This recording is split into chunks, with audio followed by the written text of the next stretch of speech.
everybody. This is John Life with NCSHA. I think we're going to get started with our webinar now. Thank you so much for joining us. This is Winning Strategies for Delivering Homeownership Education and Counseling Services. Today we have an excellent panel for our webinar. I hope everybody is logged into both the webinar program on their computer so they can see the slides, and welcome also to the conference call. As you just heard, we are recording this call, and it will be available later on NCSHA's website.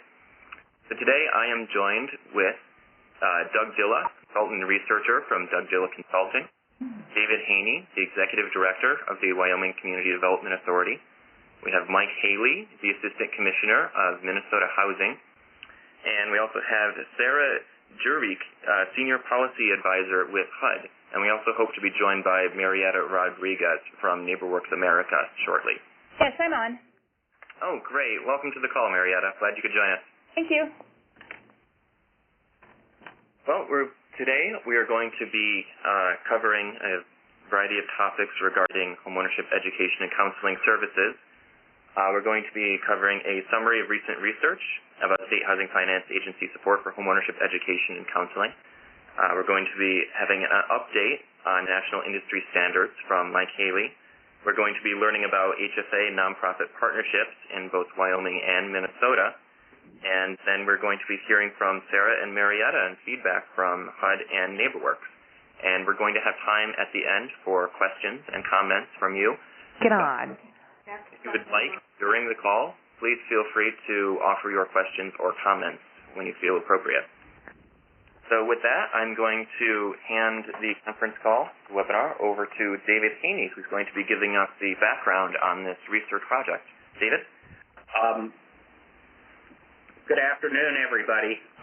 Just a quick backup. We adopted a little different model in Wyoming, and one of the things that we continued to see as a result of that was some unusual success, which I'll talk about a little bit later, particularly faced with the reductions in resources for home buyer counseling, ownership counseling, whichever acronym you want to use, and how do we create a sustainable model with that. Given that, I was able to go to NeighborWorks and approach them and join in funding some analysis of the HFA industry to look at some of the best practices and also look at some of the challenges and issues that were surrounding that. We were extremely pleased to have the kind of participation in the HFA community. I think we had 100% participation, which for any kind of survey or search is unique in and of itself. And we found out some great results as a result of that. Doug Dylla, whom I have had lots of dealings with over the course of the years, came to the fore in terms of someone with the understanding and the expertise to engage in such a study. And so I'm going to let Doug present to you the results of the study that we did starting last October. So, Doug, I'll hand it over to you. Thank you, David, and thank you also for your support throughout this project. As David mentioned, this was kind of a joint project funded by the Wyoming Community Development Authority, NeighborWorks America, the Wyoming Housing Network, and had significant moral support from NCSHA as well. So I want to thank all of those supporters for their help with this. So the project started back in 2001 with a lot of web-based research. We sent out surveys to all state housing finance agencies around the country with email and phone follow-up. And as David mentioned, we were really blown away by the feedback as well as the participation in this survey. We received 100% response rate, which is just remarkable from surveys out there, and I think just really highlighted both the value and the strength of this community among HFAs, particularly on this topic. We also did telephone interviews with about 19 HFAs and some of their statewide partners, and the report was completed in March and is available now, and I think John is going to distribute it to everyone if he hasn't already. So as I mentioned, we had extraordinary response rate. All 51 state HFAs responded, and one thing that was 100% also response rate was that part of their mission was to assist low and moderate income residents to purchase homes and be successful homeowners for the long term, which that phrase basically is just from my background of working with NeighborWorks America and a national nonprofit and other nonprofits around the country, is virtually identical between those two sort of groups of agencies. So I just thought that was a quite remarkable coincidence there. Part of the survey asked about HFA loan production, and I'm sure it's no surprise to any of you, but the HFA loan volume is down due to the extremely low rates of conventional mortgages. We asked about loan volume from 2011 compared to 2010. It was down 4%, and 86% of HFA loan production in 2001 was FHA, VA, rural development, or USDA loan. We asked specifically how many HFAs either require or incentivize homeownership education and counseling. We're getting some background noise there. I'm not sure if something but almost half of the groups do require it on at least some of their loan products, typically the first-time home buyer products, and about 17 require it on all their HFA loan products, which I thought was quite a remarkable number there. We also asked follow-up about what kind of support they provide for homeownership education and counseling services in their states, and over 73% of HFAs responded that they provided some type of support. Either they directly provide homebuyer education counseling services. You can see in this chart, 14% provide the services themselves, but almost another 60% provide some kind of financial or technical support to other agencies in their state to provide homeownership education and counseling.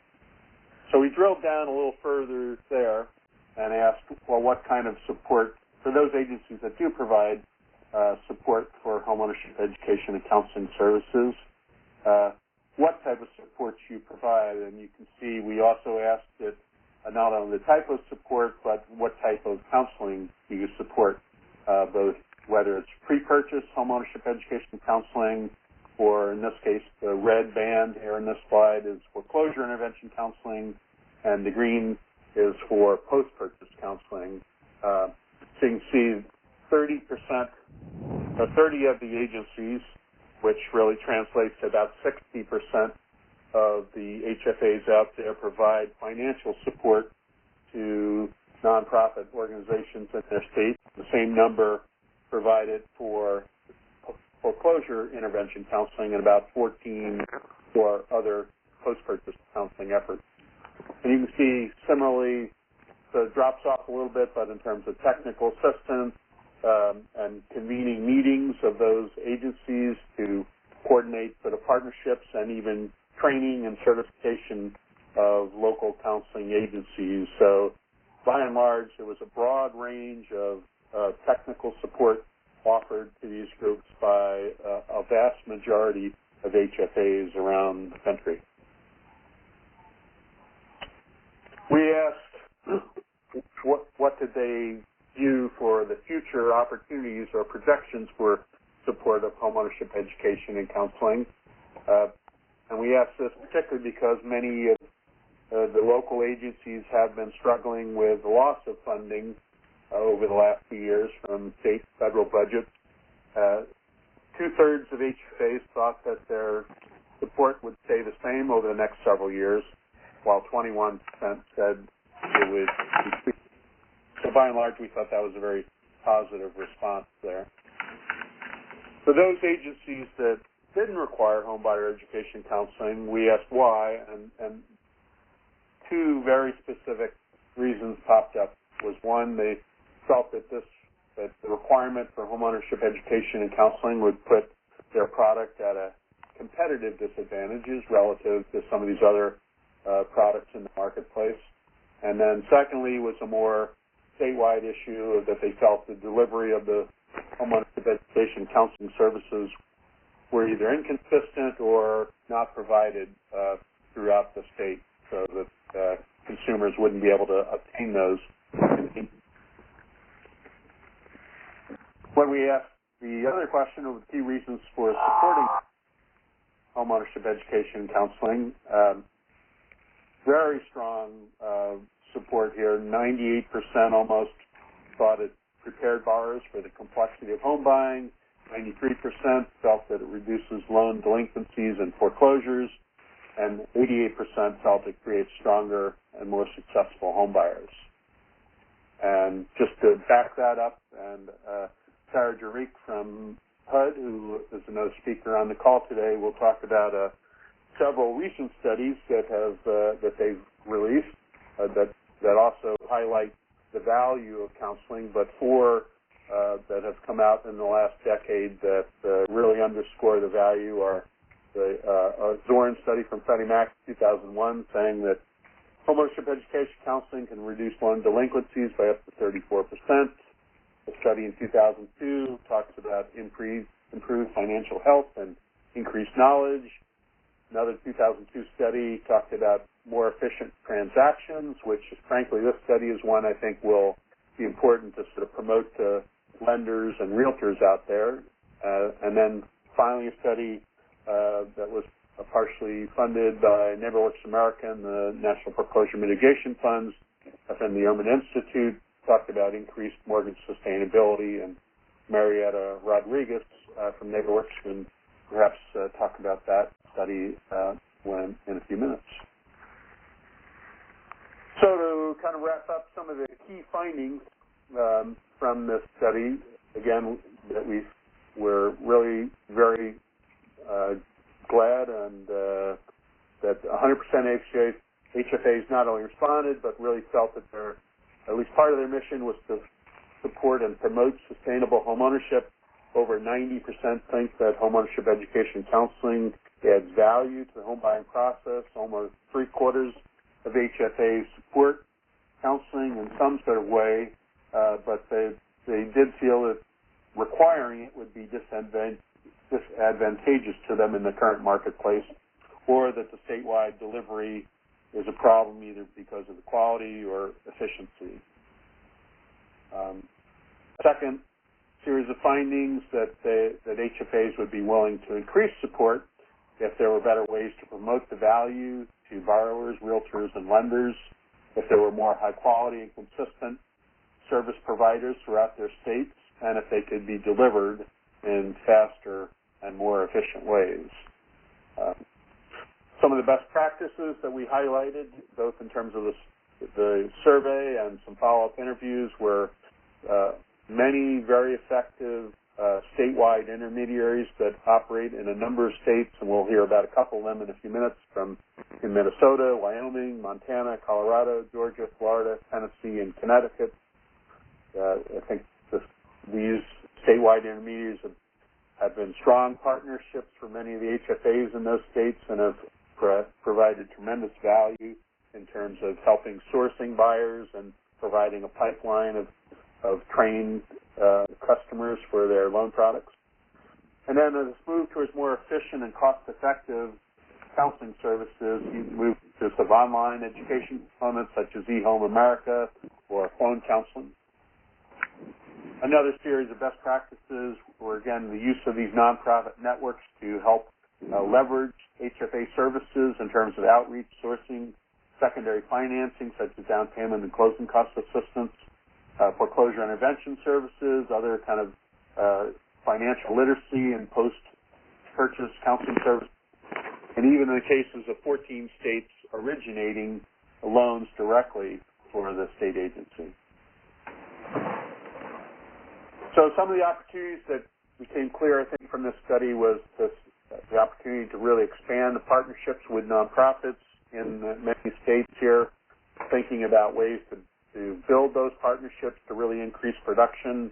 I think many HFAs were kind of stunned to recognize the volume of home buyer counseling and potential loan production that many nonprofits are involved in over the last 4 or 5 years. But certainly thinking about getting together and talking together more in training sessions or regional networking, thinking about working together to develop new loan products, either with the GSEs or FHA, and perhaps Sarah can speak to some of those developments at HUD.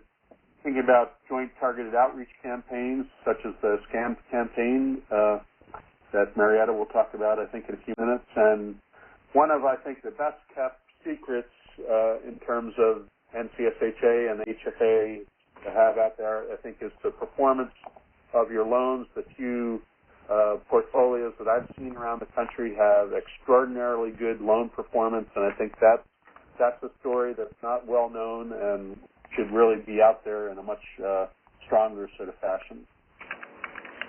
Second opportunity, I think, is really perhaps working with NeighborWorks America and HUD to really think about a standardized fee structure for high-quality homebuyer education and counseling. I think the challenge for nonprofit agencies has always been to sort of stitch together funding for these services and really think about a sustainable fee structure that's acceptable to a variety of partners and becomes an industry standard.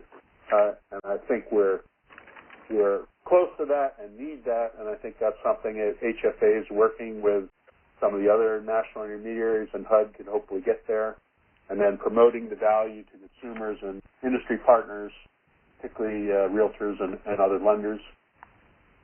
And then finally, I think kind of using these kind of statewide intermediaries or collaborations to really build out these homebuyer education counseling services so that they're available statewide, so they're high-quality services meeting the national industry standards, so they're cost-effective and convenient. And by convenient, I mean really multimodal delivery, so that it's either classes, face-to-face, online, phone counseling, and all of the above, so that any consumer, not just the 5 or 10% of consumers who currently go through these services, can access them.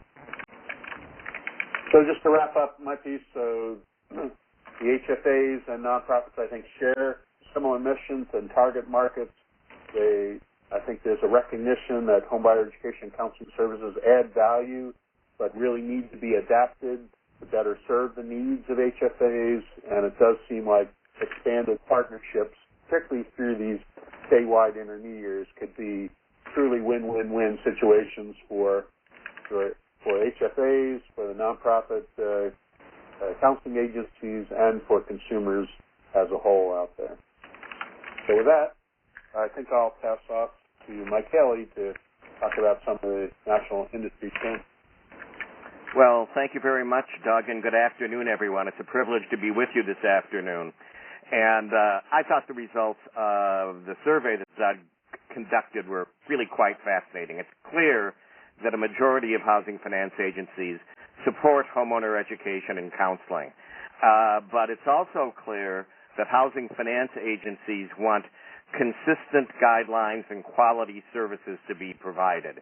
And that's really what the national industry standards are all about. Set of guidelines for quality homeownership and counseling services. And we believe, and we think it can be demonstrated, that industry professionals who adopt these standards can be trusted to provide consistent, high-quality advice. Go to the next slide, please. Now, if you take a look at the history of the standards, they were created by the Advisory Council for the National Industry Standards for Homeownership Education and Counseling, and it drew really upon a variety of sources that included existing HUD standards, but also the standards that were employed by local, regional, and national counseling organizations. And the result of that was 3 sets of standards for homeownership education, homeownership counseling, and foreclosure intervention and default. But I think the important point here is one of the things that always makes me scratch my head a little bit. And that's when folks occasionally talk about the national industry standards. They're occasionally called the NeighborWorks standards. Well, from my perspective, thank goodness for NeighborWorks and the National Center for Homeownership Education and Counseling, because they convened and continue to staff the group that put together the standards. But the group was very, very clear that the standards were adopted by all of us. They weren't the standards of one organization. The standards were developed by a variety of organizations, including GSEs, major banks, counseling intermediaries, and education counseling organizations. Even the Federal Reserve is on the group that developed the national industry standards. So we look upon this as all of our standards, not the standards for one organization, although we're very grateful for NCHEC for all the work that they have done and continue to do. Next slide, please. Now, if we take a look at the standards today, it's important to note that we just had about 2 weeks ago the 5th anniversary of the national rollout of the national industry standards, and I think a lot of progress has been made in that 5 years. Nearly 1,000 local agencies have adopted the standards in all 50 states, D.C. and Puerto Rico, and as you can see, a great number of counselors and educators work in agencies that have adopted these standards. Very importantly, and we'll talk about this because this is a subtlety that I think is occasionally lost on all of us, 40 national intermediaries and HFAs have formally endorsed the national industry standards. That's different from adoption. We're going to talk about that in a second. Also, it's important to note that key programs like NFMC require standard adherence, in that case to the foreclosure intervention and default counseling standards. Next slide. Obviously, if you're going to come up with standards, you've got to have the core areas that the standards cover. The 6 areas are listed there, but I think it's very important to take a look at that this isn't just about curriculum by any stretch of the imagination. It talks to overall competency, it talks to operational knowledge, and very importantly, a code of ethics and conduct and performance standards that we all need to rely on to be sure that homeowners are getting the information that they need to get to make the appropriate decision as to their homeownership tenure, or their housing tenure, excuse me. I talked a few minutes ago about adoption versus endorsement. And in looking at the slide, I wish I would have flipped the 2 areas. Let's talk a little bit about adoption. Organizations that provide direct services, i.e. the counseling organizations, adopt the standards. And they're committed to implement those standards in their business operations. But there are a variety of organizations that support the standards that don't provide the service. And those organizations want to demonstrate organizational support of the national industry standards, and many find other ways of incorporating the national industry standards in the way that they look at and support homeowner education and counseling in general. One of the things that was kind of interesting in the survey was that 28 organizations said, HFAs said, they endorse the standards. And I'm sure that from the standpoint of all that is good and just and right, that's true. But on the record, about 13 actually do. Now, we have a group that's working in the national industry standards area that is looking to streamline the endorsement process. And we would love it if the 13 or so organizations or HFAs that have endorsed the standards would not only go to the 28 that said they had, but really go up to 40 or 50, because I think that says a lot about how we feel about the importance of the standards. And I'm pleased to say that one of the things that we're working on is a way to streamline those standards for housing finance agencies. Was talking to the folks at HEC yesterday, and they are certainly willing and are planning to work with John Light to send out a streamlined way for you to go through the endorsement process and signal the importance of the standards to the organizations with which you work. Next slide, please. To adopt NIS, organizations that provide service in your state really have to do three things. There are professional certification requirements that have to be met, an online assessment that has to be conducted, and they must sign a code of ethics. That's very, very easy to do, and to do so, all the organizations have to do is to go to www.homeownershipstandards.org. You know, I hate it when folks say www, and I just did that. Excuse me for that. But I think from all of our perspectives, we're about demarginalizing the process of providing would-be homeowners with the knowledge they need to make the most important financial decision of their life. To the extent the standards are adopted by practitioners and endorsed by stakeholders, we can take a huge step towards the demarginalization of that process. And I thank you for your attention. Doug? I guess that puts me on the chopping block next. This is Dave Haney. I'm Executive Director of the Wyoming Community Development Authority, which is the state housing finance authority in our world. Working with me in Wyoming is the Wyoming Housing Network, which is a NeighborWorks chartered organization, actually the only one that exists in Wyoming. So it takes a little bit different set of issues. As I think most folks know, Wyoming is hugely rural, Antelope outnumber people by about 200,000, and so we really have a challenge of how we reach our customer base or clients scattered all over the state. And as a result of that, we tried to figure out an alternative method to either face-to-face classroom time or the traditional one-on-one kind of counseling, and ultimately arrived at the use of electronic means to reach not only the rural parts of the state, but also to reach our client base, which is typically 18 to 30 years old, pretty technologically savvy and comfortable with it, and also folks that don't have a whole lot of time available to travel extensive distances, many of them working multiple jobs to make ends meet. So it seemed like it was a good solution to explore an electronic delivery tool.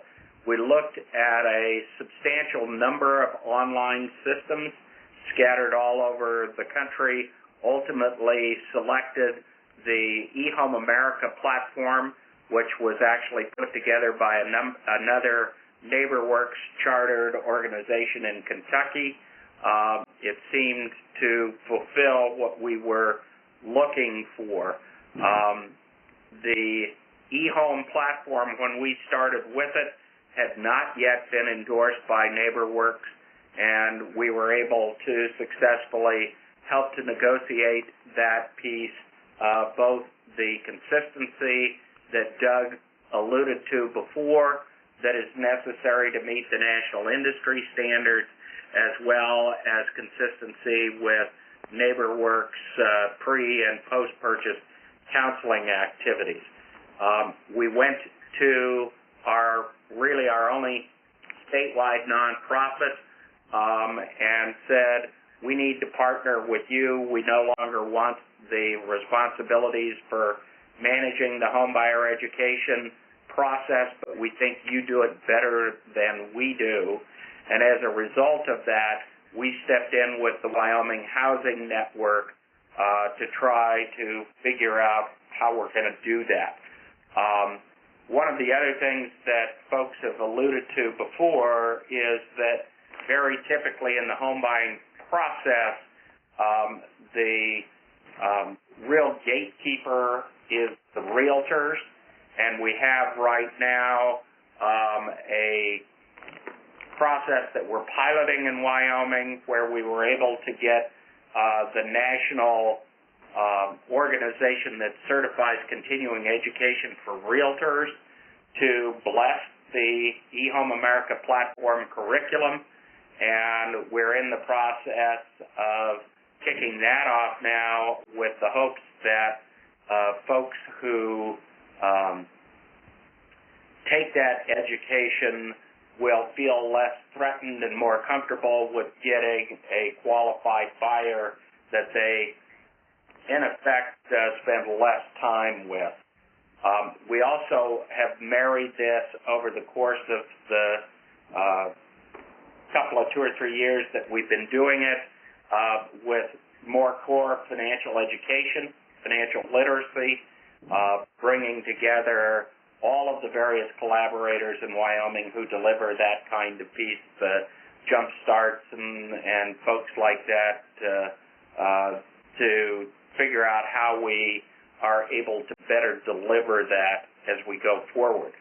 We found that in our particular case, not only did we have a struggling nonprofit without adequate operating capital to deal with their regular activities, let alone the declining contribution by the federal government to homebuyer education, and yet we continued to see huge value added in the performance of our portfolio. And in our particular instance, what we've actually done is we said, all right, when for every closed loan that you bring to WCDA that you've counseled, we will pay you a fee for each one of those loans. So we're only paying the fee when the loan is closed.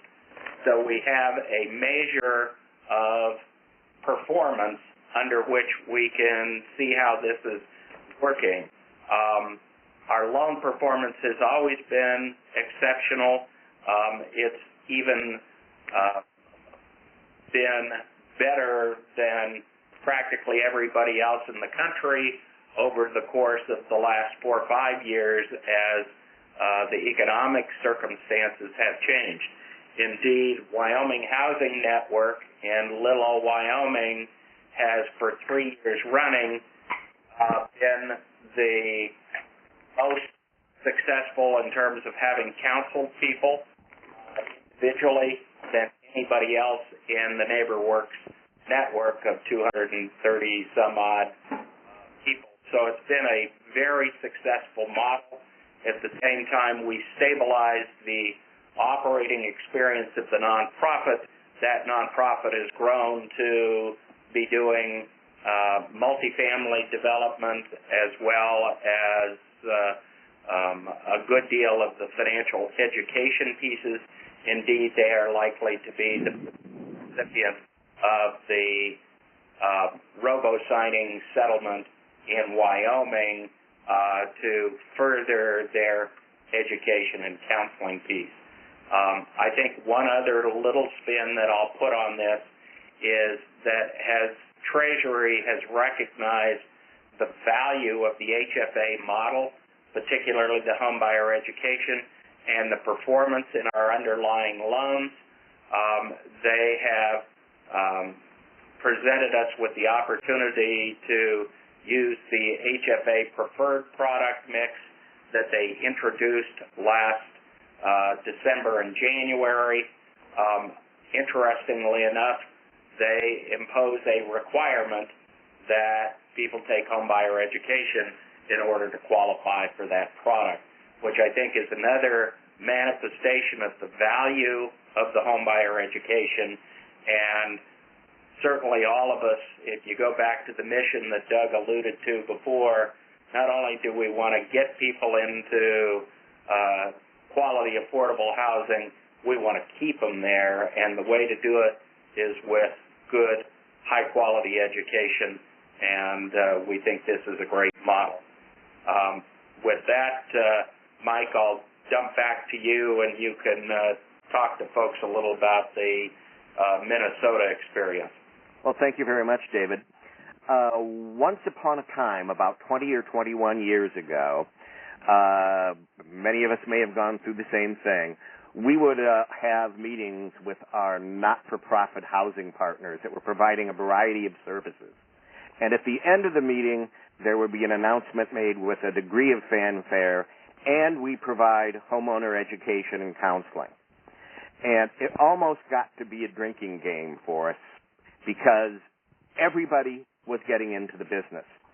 And the problem was we didn't know the practices that were followed. We didn't know the curriculum that was used. We didn't know the degree of quality control that was done or the degree of measurement. And so Minnesota Housing and a philanthropic conduit up here called the Family Housing Fund of the Twin Cities got together, and we decided that maybe we ought to see what we could do to develop a degree of standardization, a degree of quality control, and a strong approach to the providing of such services that were not only useful to home buyers, which was the key thing, but that could be relied upon by us, lenders, and other folks who were interested in successful, sustainable homeownership. The result of that was the creation of the Minnesota Homeownership Center, which is an intermediary covering the full continuum of education and counseling activities, from pre-purchase education, pre-purchase counseling, all the way through foreclosure counseling as well. And what has been developed over a period of some 20 years is a statewide, what we call, Homeownership Advisors Network, and we chose those terms very deliberately because a lot of folks who are receiving counseling don't like to feel that they're really being counseled, so it's the Advisors Network. 40 nonprofit agencies throughout the state of Minnesota that provides pretty good statewide coverage. Next slide, please. But it wasn't always that way.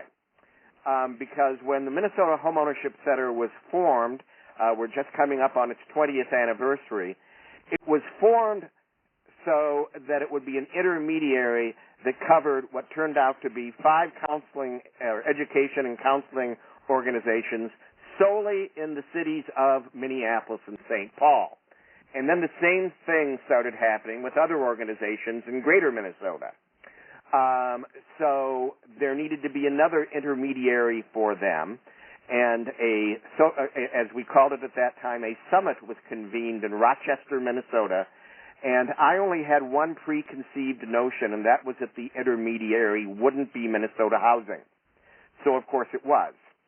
And the result of that was that we had an intermediary for Minneapolis-St. Paul, and then an intermediary, Minnesota Housing, for the Twin Cities suburbs in greater Minnesota. But the deal that we cut when we took that on was that we would do it for no more than 5 years. And lo and behold, in 4 years, we actually devolved those services into the Minnesota Homeownership Center. So now we have one statewide intermediary. And we thought that was pretty cool that we said as a government agency we were going to get out of a business that we actually did. But we're not totally out of it because we are a major funder of homeowner education, counseling, and training, as we put it. And there is a statewide program by which we do that we affectionately refer to as HECAT, the Homeowner Education, Counseling, and Training Fund, that distributes $1.5 million in support resources to education and counseling agencies throughout Minnesota.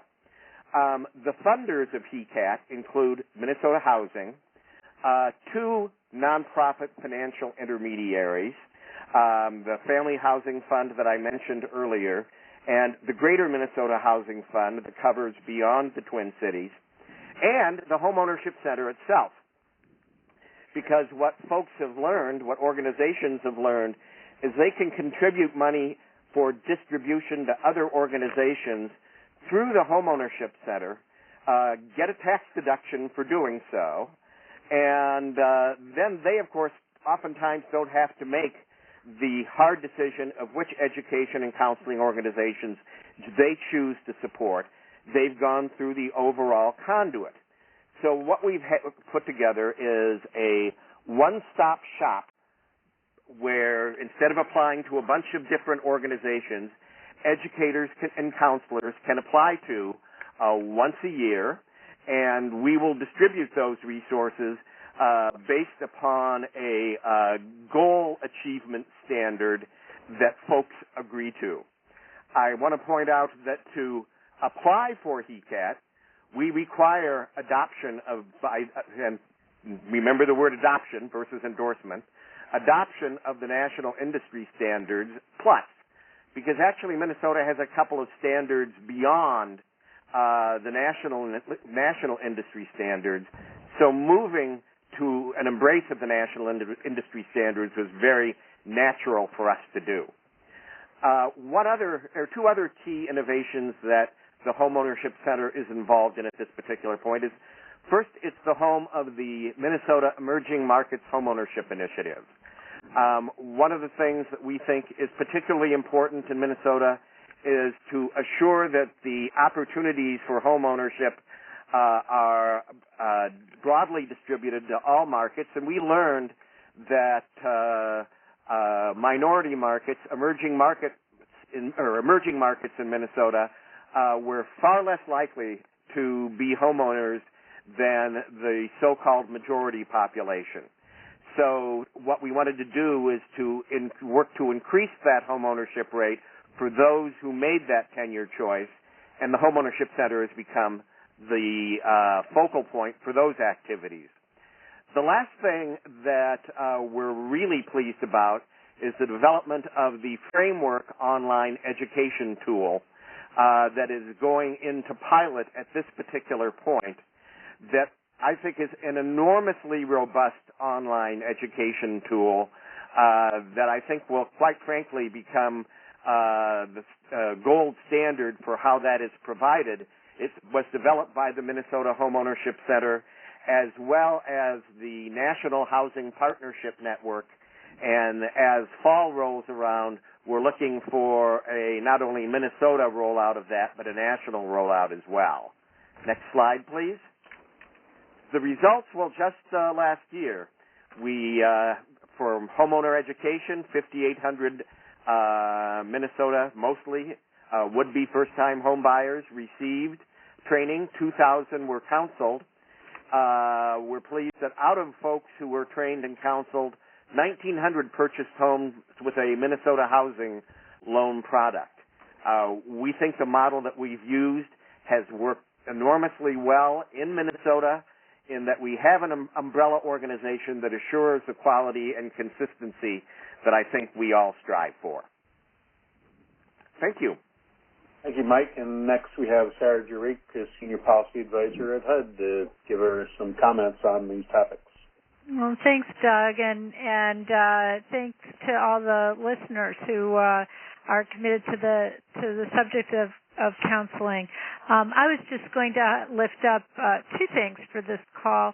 One was HUD's current and future commitment to support housing counseling and be a partner for state housing finance agencies who are interested in strengthening or expanding their counseling networks.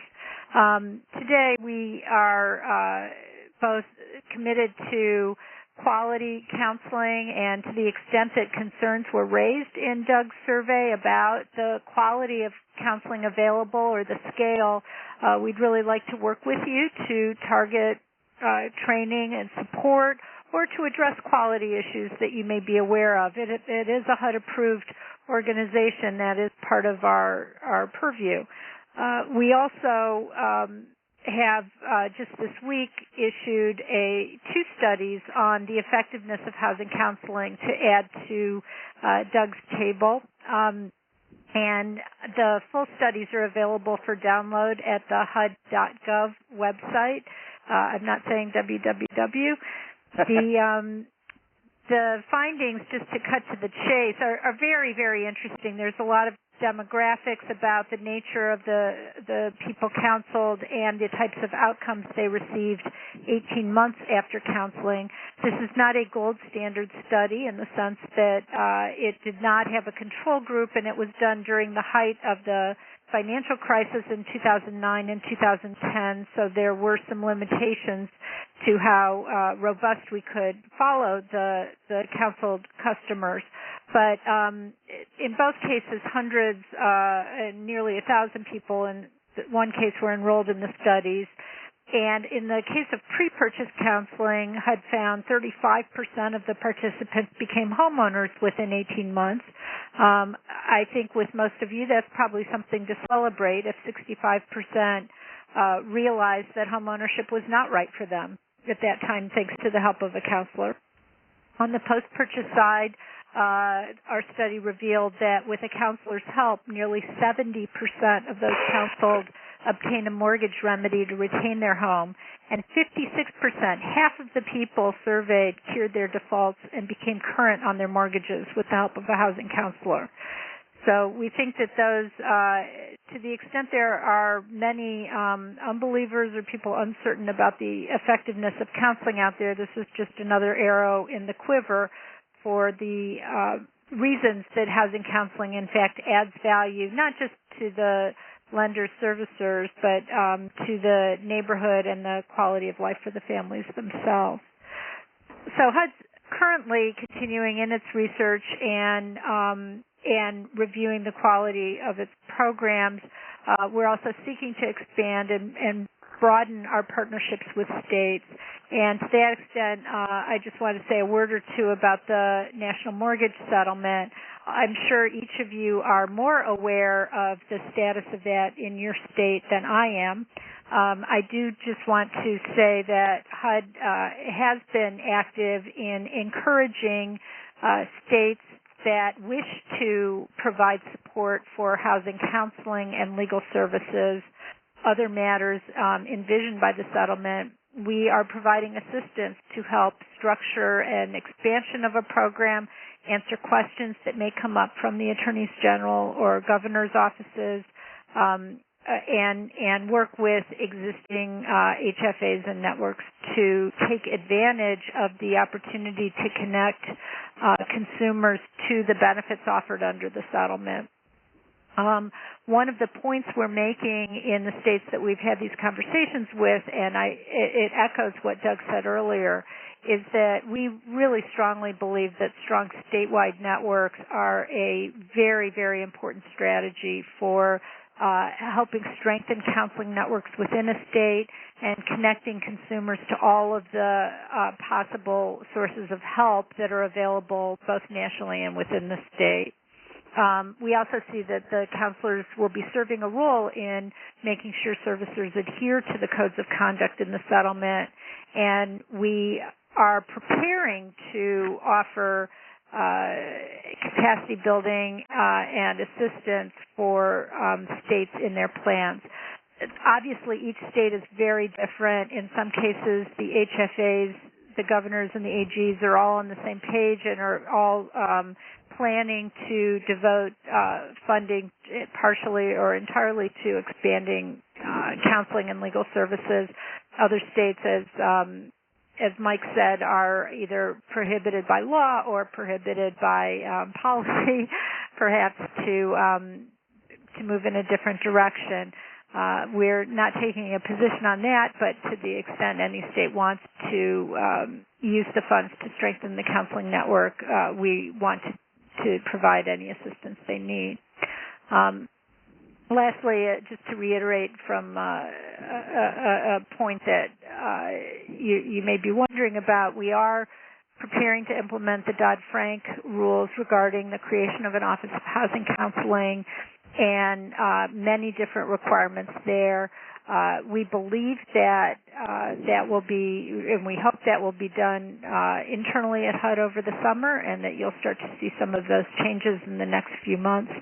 Dodd-Frank also requires, as you may know, that individual counselors be certified as well as counseling agencies by HUD, and or certified or approved. And it is our plan at this point to allow plenty of time to be planful to transition to that. We've met with a number of different stakeholders, and our hope is to have rules that will allow us a thoughtful transition period so that we can prepare counselors, counseling agencies who want to be HUD approved to have their counselors tested and certified as required by the law. I want to allow some time for questions or comments, so I'll hand it over to Marietta, and then look forward to handling anything you want to ask. Thanks, Sarah. This is Marietta. I'm the National Director for Homeownership and Lending at NeighborWorks, and I echo everything that has been said. I guess I would just like to point out three things. The first thing is, I think that clearly the message here is that housing counseling agencies that provide comprehensive homebuyer preparation services, inclusive of housing counseling and homebuyer education and foreclosure intervention counseling, are huge allies and potential partners for the business that you all are in. And I think the business case is being made through the HUD study, certainly through the Urban Institute study done through NFMC. Many of you are aware of that. The details of that study are located on the NeighborWorks website. But it shows, that people who receive foreclosure intervention counseling are more likely to remain current on their mortgage, get a more affordable modification, and increase their likelihood of signing on a modification. And those are pretty compelling stats given the current crisis. I think the NFMC infrastructure and a lot of the work that Doug outlined in the survey about the investments that state housing finance agencies have made in your state supporting the infrastructure of the delivery of these services should not be understated. And I think that I would just encourage all of us to think about how we can sustain those gains and sustain the capacity that's been built and built upon it, because I think that homeowners are getting more, or potential home buyers are getting more sophisticated, and we want to make sure that they have access and clear pathways to honest and reliable information, much of which can be provided through these service providers. I think a partnership and a collaboration makes sense because these agencies can help build strong pipelines for buyers, and I think to utilize the mortgage revenue bond products and other services offered by your agencies, I would just encourage you to think about how we can leverage that value proposition to the buyer, encouraging home buyers to seek out these services, but also incenting them so that it's not just seen as a hoop to jump through before you close, but there's real value here. I think most customers see a value only after they take the class, but trying to build that incentive in the front end, I think is something we all can explore. I think the third thing I'd like to say is certainly the HUD study indicates, who's benefiting from these services. I would encourage us to think about how everyone could benefit from these services. I think certainly regardless of your income strata or your racial ethnicity makeup, everyone could benefit from the comprehensive pre-purchase services and the foreclosure intervention services. So how do we build that demand and those pathways through collaborations and partnerships is something I think we owe to ourselves to explore. And certainly the experience in Wyoming and Minnesota and other places like Tennessee and Texas have proven that there's some success there that we can build upon. So those are just three things that I wanted to mention for our discussion. Great. Well, thank you very much. At this point, I'd like to open it up for questions and discussion among our speakers and among everybody on the line. Just a reminder that all of the lines on the call are open, so if you want to speak, all you have to do is unmute your phone. And also, if you'd like to submit questions through the webinar program, you can do that. I don't see any questions in the webinar program right now, but at first, let me just open it up for the call and see if anybody has any questions for the speakers. I would just have one thought, John. This is Jody Mercer with Michigan State Housing. I just wanted to thank Doug and all the other HFAs for participating in the survey and ultimately the report that was generated. I think we find the information informative and helpful, and something that we can go through and evaluate our program and really adopt some of the best practices that other states have put into place. So although we don't have any questions, we certainly appreciate the webinar and the opportunity to hear more. Great. Thank you, Jody. As a note, we'll have more materials from the survey up available on our website shortly, as well as the PowerPoint presentation from today, which everybody was emailed, will also be available on our website. And the recording from the webinar, if you'd like to share it with anybody else from your agency, that will also be available. So before we close up the webinar, just one more chance. If there are any other questions or comments for the speaker? I do have a question. This is Keir Morton Manley from the Housing Finance Agency in North Carolina, and I also would like to express thanks for our opportunity to participate in not only the initial survey but also in some of the follow-up conference calls with Doug. My question goes back to the HFAs that are allowing nonprofit organizations to originate their loans. And I just was wondering if any of those nonprofits were a part of, any of the HFAs that were participating in taking that approach were on this call, and if there are any things that an HFA that's not currently doing that should consider if they're interested in going in that direction. This is Doug. I'll take that just with a suggestion. I think, as I mentioned in the survey, there were 14 HFAs who reported that they work with nonprofits in their states. I think it is particularly in this current environment for a nonprofit to do both lending and potentially counseling is very sort of challenging, and I think that's probably worthy of a follow-up webinar. Because I think that's a topic that is a very rich topic, but also one that is very complicated and probably more than we could answer at the moment. And I'd also suggest maybe we try and recruit both Sarah and Marietta back for that webinar, because I think there's, to me, the major finding coming out of this study was just that there's huge potential, I think, of sort of bringing the synergies of the state housing finance agencies and a lot of these nonprofit networks together to create a much stronger kind of system that creates better buyers and enhances and increases loan production. And so I really think that, hopefully maybe this would potentially become maybe a series of webinars or ongoing discussions to sort of help move the ball forward on that issue.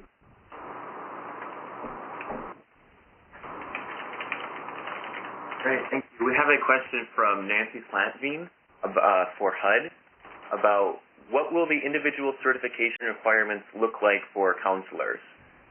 I'm curious if we'll go in the direction of the NIS or something different. We're not to the point of determining that. We're really focused on just writing the general rules that will allow us to certify counselors. At that point, and even before, we're very interested in getting input from a broad range of stakeholders on what good standards can look like and models. So we're very much open for ideas and suggestions. We would like to be consistent or complementary to the national industry standards, which, as you know, HUD also embraces, adopts, encourages, and all of the above. And so we have had discussions with the advisory board about how the counseling, individual counselor standards should look, as well as some of the other standards suggested by Dodd-Frank. But we're not close to making decisions on that. This is a good time to provide any input or concerns that you have. Okay, thank you. We have a question from Tracy Childers, might be related. Do we have a time frame for when counselors will need to be certified? We are, as I mentioned, we're seeking to hold that off to a time when we're all prepared for it. So we are exploring in rulemaking whether we can do a transitional period that would allow plenty of time for both preparation of the standards, training around the standards, and then implementation. This is not something that's going to fall from the sky with 30 days notice. This is definitely something we're looking to implement gradually. Right. It could be a couple of years. Yep. It could be. We'll have to. It's a balance between what we're permitted to do and what we want to do, but we do want to make sure everybody's on board and ready for it. Great, thank you. John, this is Jody with MSHDA again. Yes, please go ahead. I have a question for Doug. When you did your survey and the state HFAs that incented borrowers to take homebuyer education, what kind of incentives did they use? I'd have to frankly refresh my memory on that, and maybe I could do a follow-up email to John to distribute out to folks. But I think for the most part, it might have been a small deduction in some of the origination fees. In other cases, obviously, I think relatively cost-free services and convenient services, so they could go either online or to classes that were offered routinely nearby, so it was easy to get to. I don't know. I'm wondering if Mike Haley or David have some specifics that they use in their states they could share. Well, this is Mike. As far as incentives are concerned, I mean, one person's incentive, it's like one person's carrot is another person's stick type of situation. In Minnesota, if you are going to be eligible to receive down payment assistance from just about any provider, I might add, we typically provide the lion's share of it in Minnesota, but we're not the only ones. Individuals are not eligible to receive that assistance unless they have gone through pre-purchase homeowner education. And that's a variety of overlays that we have pertaining to down payment assistance in general. And just to Doug again, that certainly jogged my memory that certainly down payment assistance programs up to as much as even $10,000 or $15,000 were a major carrot for many of the programs for homebuyer education and counseling. Doug, this is Dave Haney. Prior to initiating our current methodology, we provided an incentive in the way of a financial incentive at closing to the person who took the homebuyer education. And again, that was prior to the fact that we required it of all of our borrowers. Okay, thank you. And just to follow up on David's too, I thought they actually shifted several times over the development of their partnership, and the latest iteration is to require not only the homebuyer education and counseling, or the homebuyer education, which is mostly done online, but also to require a follow-up individual counseling session, which I think adds a very important extra component to that. That's done either telephonically or via Skype.